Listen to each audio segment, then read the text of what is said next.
Hi, my name is Kelly Kruper, and this is my assessment technique on empty outlines.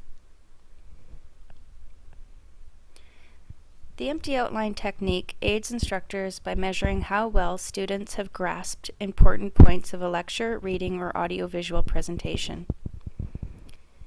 It helps to assess if students are picking up the most important points or mixing item information. This technique helps instructors assess students' level of comprehension and helps evaluate the students' listening skills. Assessing these skills helps to determine what techniques instructors might use instead to teach content if students are not learning what is meant to be learned. It's useful in collecting data about the students' learning achievements.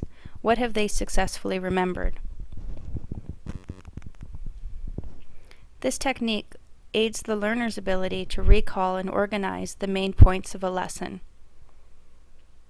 This technique helps students remember important steps, process notes, and details. Creating the outline. When using empty outlines, the instructor provides students with a partially completed outline of their teachings. Prior to this, the instructor needs to make decisions about the assessment's format. What level of difficulty they wish to make the assessment, what content they wish to focus the students' recall on. Do they wish to ask students to supply subtopics, main topics, or supporting details? Should students fill in the blank with one-word or short phrase answers? How much time should be allotted for the students to complete the assessment?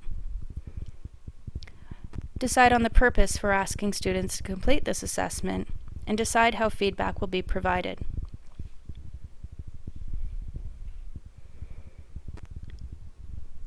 Empty outlines assessment techniques work best in classrooms where there is a large amount of content being delivered, as well as when it's a small number of students in the class, so the instructor has the ability to review each student's response. These can be turned in for assessment purposes, or students can also share them with each other to be sure each is on the correct wavelength. This technique can be used to enhance the understanding of the steps in a technical process. It's particularly useful in understanding that activities that have multiple steps. If you take a moment to read this example,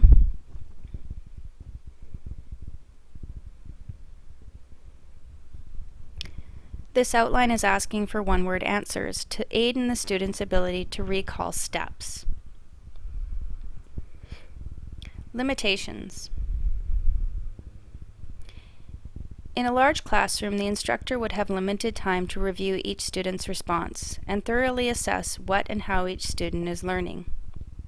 With limited time, you could not allow for discussions and feedback this technique may generate. If you choose to use this technique, the instructor may feel confined to teach based on the previously prepared exercise, and feel it's best not to veer off topic, allowing for class discussions about related content. This way, they may not answer the exercise questions as expected. A limited amount of content is actually being assessed, and this technique should not be used alone to ensure students are learning. Students may not be using a higher level of thinking when they're only being asked to provide one word or short phrase details out of memory. The advantages to this technique are that it can be used any time, at the beginning, middle, or end of a course. It can be done in any setting, such as online education, remote classes, and standard classrooms. It allows the instructor to ensure key points they wish students to focus on are being reiterated. Students are being involved and participating in their own learning. It assesses the students' listening skills and their capacity to recall details. It provides instructor with a learning tool of material assessment, and students are learning the content based on the way it's being delivered. It's adaptable to a wide range of learning situations. Whether this is a technical, nursing, law, science, or history course, this assessment technique can be beneficial. It requires minimal time invested by the students and instructors. It can be completed and reviewed within 10 minutes. It improves the opportunity for input and feedback and increases students' opportunities to ask questions while the assessment is being reviewed. When students are informed that this assessment technique will be utilized, it can help the students to focus their attention on the purpose of the lecture and improve their concentration. Some of the best practices for this outline. If asking students to provide answers from memory, it's best to limit the number of items the outline elicits. The instructor should not assess too much information at the same time. If empty outline focuses on a live presentation or discussion, the instructor should make sure that their own notes reflect any important changes that may have happened between what was scripted for the outline and what was actually said. It's important for the instructor to remember that students will process information provided differently, and that there will always be variations in the way students complete the empty outlines.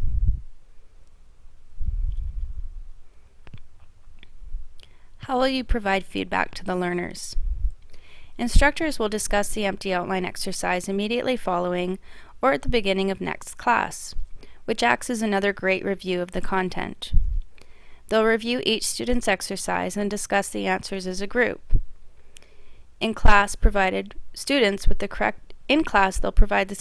correct answers, which can generate discussion. If results are mixed, the instructor may ask the students for feedback. Did they not understand the concept, or could they not organize them? This technique has the added benefit of providing partial outlines, which can enhance the student's understanding of the technique of studying through outlining. Empty outline assessments before instruction can provide information about tailoring instructional activities to meet students' needs.